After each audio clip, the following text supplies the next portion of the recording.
Excellence Showcase. My name is Rachel Slusky and I'm an FEI coordinator. I'm going to introduce the reviewers for today's showcase. We have Kara Miller, the Associate Dean of Students for the Office of Fraternities, Sororities, and Independent Living at Cornell University. We have Kim Monteau de Freitas, the Assistant Director of Fraternity and Sorority Life at the University of Vermont. We have Ryan Fincham, the Whiteface Hall Director at SUNY Plattsburgh. And we also have Sawyer Cook, the Fraternity and Sorority Life Graduate Advisor at the University of Vermont. It is my pleasure to introduce our fourth group, Theta Alpha Lambda.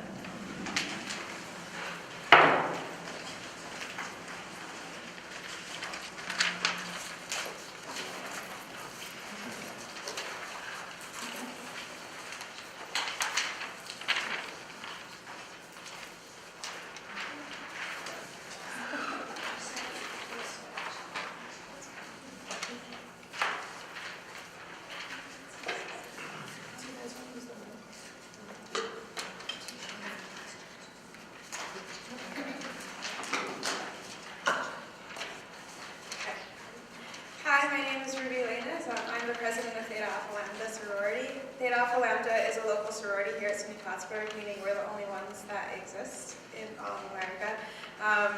We have been on campus this next semester will be our 50th anniversary, so we've been here for a while, and we've been growing and developing each semester, trying to change our risk management policy and trying to keep our members safe.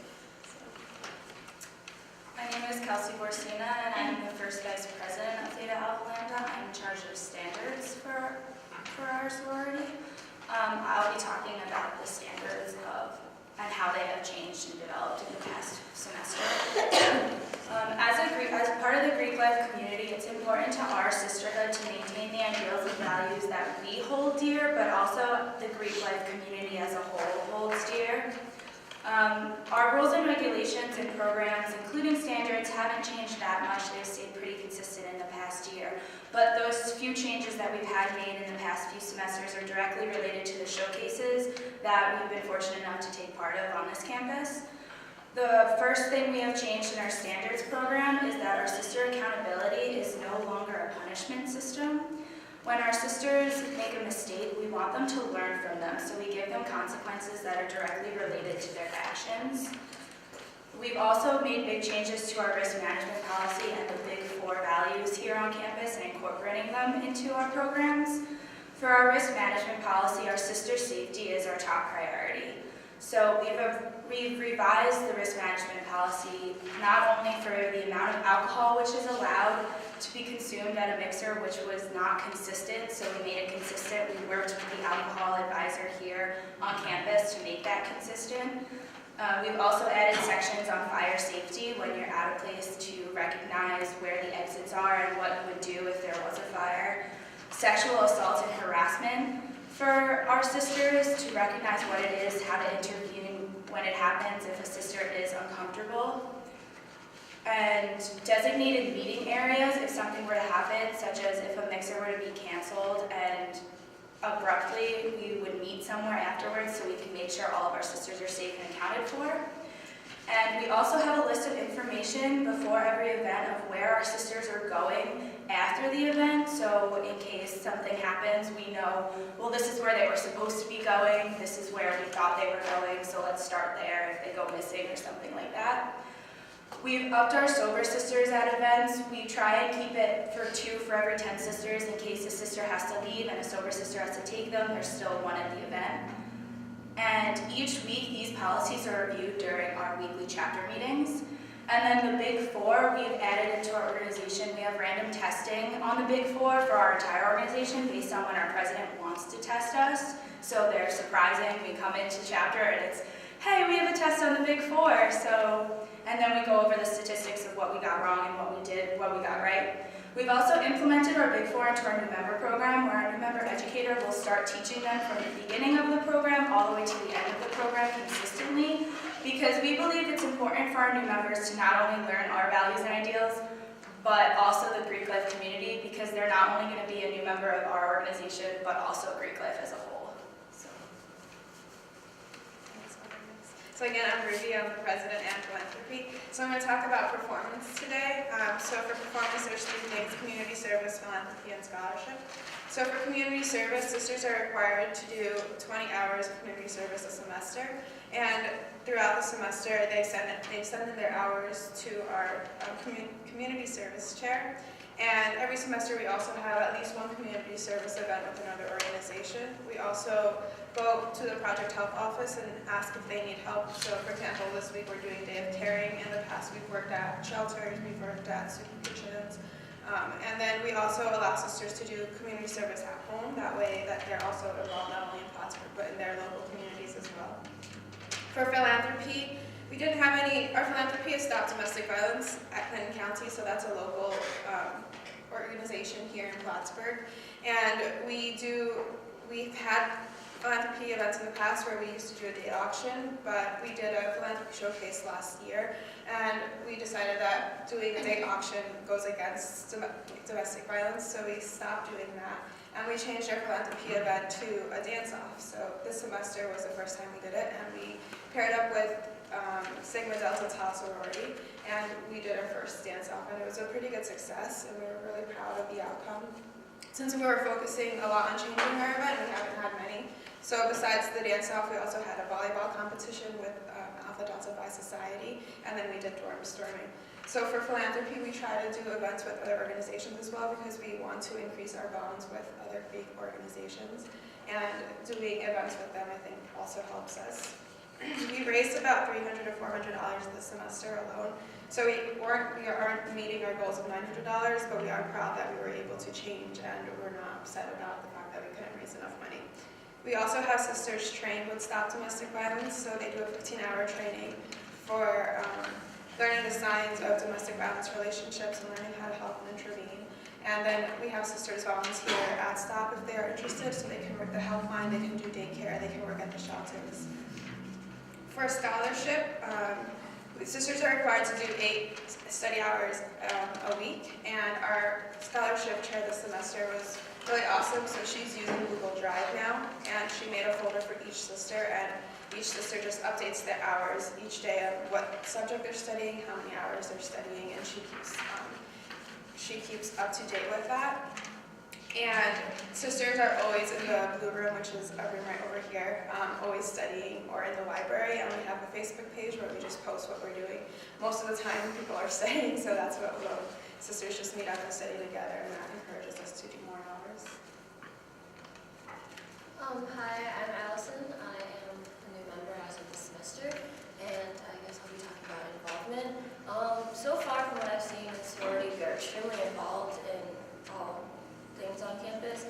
We have 2 events per week. One will be Greek, one will be non-Greek. And we tend to do things for philanthropy, I can't say it, I'm sorry.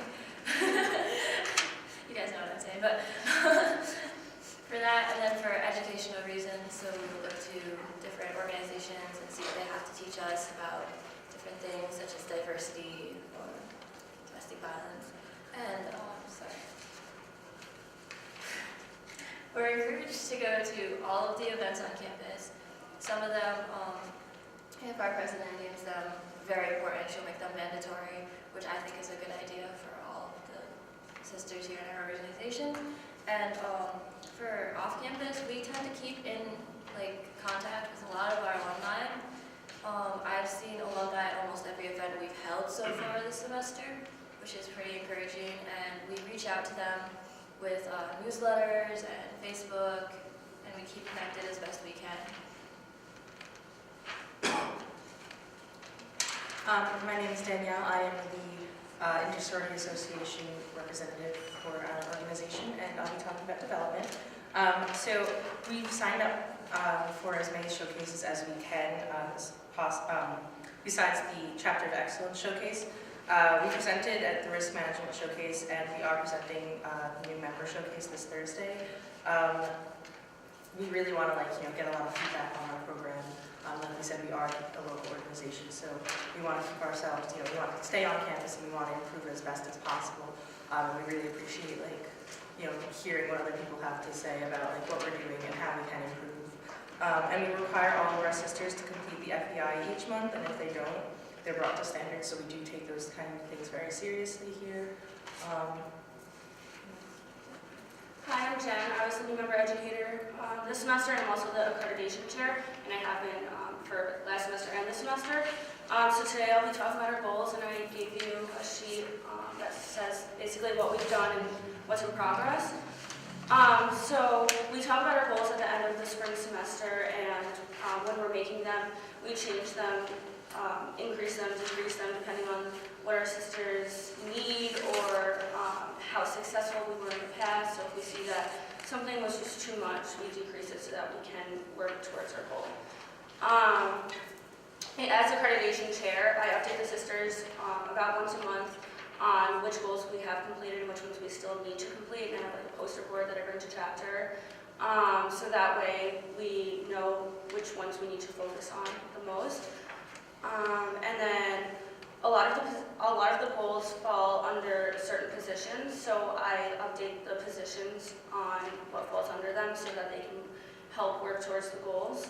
And as you can see, we have goals in scholarship, leadership, service, and friendship, which are the 4 pillars. So just to go over a couple of them, we have at least 5 active sisters trained with Stop Domestic Violence for service. We had a joint community service event last semester, and we're planning one still for this semester as in the works. Ruby talked about philanthropy. We had over 75% of our active members attend Relay for the whole time, which was really cool.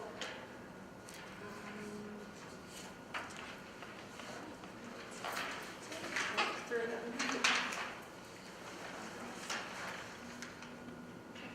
Thank you. Thank you.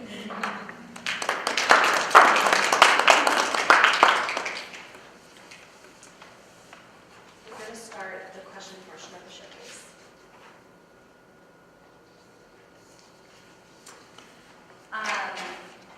So you shared obviously a lot about your goals, about your sisterhood accountability, no longer being punishment, and some different inspiring initiatives. Can you share with me a little bit, or share with us a little bit about how you encourage sisters to be involved? Whether that's learning about a leadership position that maybe they aspire to be in later on, how you encourage the members to get involved in your organization, or how you encourage sisters who are already involved to really get to the next place, raise the bar, maybe, now they're involved as a chapter, now they're involved, as a leader, but what's next? For position-wise, if they aspire for a position, I know me personally, I was part of the new member program where we got to hear from Dan certain things about how to inspire your chapter. And I know for me, sometimes it only takes like one word to one person about, you can totally do this position, like this is totally in your reach if you feel like it. So I've been in since freshman year and I'm a junior now, so as an older member of the sorority, I try and encourage as many younger members as we have to definitely go out and research those positions, ask our sisters. All of our sisters are very transparent with their positions, what they do, and if any of them are interested, they can shadow us and we encourage it. I know every week at chapter, Ruby is saying, if you're interested in president, come with me, come to a president's council, see what I do, and I do the same for first vice president. A lot of us we want our sisters to step up and take leadership positions, and I think in the past we have had problems with that. I'm sure a lot of organizations have problems with their younger members stepping up and taking their responsibility, but we've tried a lot in our new member programs to instill in our members before they come in that this is a huge responsibility, that there are many things that you're going to have to do that maybe you don't want to do, but it needs to be done for the betterment of our sorority. So we try and really focus that on new members and look for new members who live up to our ideals and our values and who we think are going to be great leaders in this community. And we really encourage our our members, I'm talking like I'm a teacher, but our members, like we are teachers, like we are their mentors kind of, but at the same time, the senior members and the older sisters will do the same things that the younger sisters will have to do. We're not going to put ourselves on a pedestal, because I know if when I got into the organization, if the senior members didn't come to things, I'd be like, well, why do I have to come to things? So we hold all of our sisters accountable to the same responsibilities and the same standards. So it's more clear and dry, like you all need to do the same thing. It's not, well, you've been in for 4 years, so you can let it slide or you can get away with it. We don't really believe in that. So, I don't know. Yeah, to go off of the new member education piece, like I said, I was the new member educator, and I really wanted to teach the new members about everything that is offered, not only in our organization, but the Greek community. So I taught them about every single position that we have, and then I also taught them about the Greek committees. So we have how many committees? We have 4 committees. And so interfraternal relations, there's a diversity committee, the hazing prevention committee, and the service committee. So I taught them about those. I also taught them about the different jobs that are offered in the Greek office so that they can become more involved in the Greek community as a whole. So I just figured, like, if I taught them when they, were in new member education, that they would have information for when they could apply. And also the Greek Honor Society. There's so much offered here. Just playing off of what Jen said, I'm a new member, so I got exposed to all of her wonderful lessons. And I got invited quite often to go to different meetings like ISA, which is inter-sorority, and diversity meetings. And when I joined the organization, I wasn't really expecting to be going to like diversity meetings or like trying to be involved that much, just kind of be part of the sorority and go with the flow. But once I actually got in and I'm like a full member now, I went to a diversity meeting. I've been bugging my big Danielle to take me to an ISA meeting. And so I'm like, surprisingly, I'm really enjoying being as involved as like every other sister in our organization. And I know sisters who have like 2 or 3 different chairs within the organization, which baffles my mind. But like, I'm kind of understanding why they want to do it now.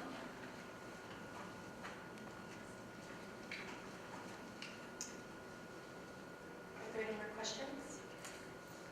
I wanted to commend you for changing your date option. I think that was a really good step, and I'm sure it's not easy to change something that you've been doing for a long time, but you did it for very good reasons. I think the Big 4 quizzes sound kind of fun. It's very All right, surprising. you know the answer. But it's definitely made me know the Big 4. I know when I was a new member, I was like, what's the wait, what? And now that we implemented them, I know them, like, whenever someone walks up to me, I'm like, oh, Big 4, I know it. And I liked how you mentioned that you participate in showcases as a way to get feedback. I think it's good that you recognize that, without a national organization, that you take opportunities for feedback, and that was good. We also go to our advisor a lot, something we didn't mention, because she is kind of like our mentor as well. So if we have questions on anything, we go to her. I have meetings with her every week, and then we have weekly lunches with all the sisters in her. And she's also planning just to meet the new members, like a date kind of thing. So she's very involved in our organization. She helps us a lot. I also don't know if I've ever heard a Greek organization talk about encouraging their members to do service at home as well. So that was really good. Would you say that a majority of your alumni network is still here in Plattsburgh as your local chapter, or? We do have, I would say we have, sorry. I was alumni chair last semester, and I'm planning our 50th anniversary, so I'm in pretty close contact. We do have a decent number of alumni in the area. I wouldn't say a large portion, because we have been on campus for 50 years, so that's quite a lot of alumni, especially when there used to be a lot less Greek organizations here, and our organization was somewhat bigger. But even though they're not here, we do have a Facebook page specifically for them, and we do hunt for them. We get we find a name and we look, and we're like, Yeah, we all have family trees, so we're stalking Facebook all the time. Like, oh, can we find the founders? Like, let's see if they're we did there. recently actually contact one. Yeah, so we do. We do stay in close contact with them, even though they're not here, and a lot of them do make trips up. Just recently, about a month ago, 9 alumni from the mid-'80s to mid-'90s all came up to see us, and they bought us dinner, and they really made time to come spend time with us, because they came up originally to visit an alumni that lives in Plattsburgh, but then they wanted to meet us, so it was really a great experience. Definitely utilize it, especially with the ones from the 90s and the 80s that are up here, because they know how much sorority life life has changed and how we don't haze and we don't do a lot of that stuff. They're very supportive of that. Those members, some of the really old members aren't as supportive, but we utilize the alumni who are supportive of us and who want to see us do the best that we can be, so. That's really great. And congratulations on 50 years. That's impressive. As a local fraternity or sorority.